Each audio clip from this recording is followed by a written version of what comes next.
Do të jap një tip anekdote të vogël. Në vitin 90 eksodi i Anijes Vlora, nëse je informuar për një gjë të tillë, kam qenë dhe unë tek ajo anije, sikurse gjysma e Tiranës themi. Dhe kur kanë zbritur shqiptarët në Bari, policët italianë shikonin të habitur, kuptohet që atëherë ishte korrik, ishte vap, dhe pothuajse gjithë ishin të zhveshur, të zhveshur dhe të gjithë me muskuj barku.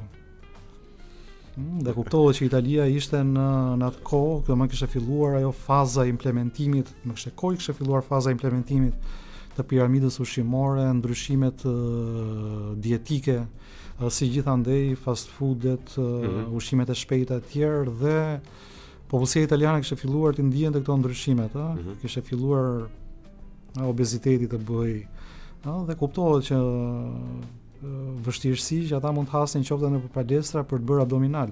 Dhe kur shikonin një bëj fjalë për 16.000 deri 20.000 vet, në një anije, dhe shikonin një shumicë të rinj, të gjithë me muskuj barku, ishin dhe shikoja habin tek ata, si ka mundësi thoshin, çfarë këta kështu. Do doja të kishte vullnetin tënd, thoshte italiani, ndërkohë se di që shqiptari shkret kishte arsye të tjera. Kishte motive të tjera nga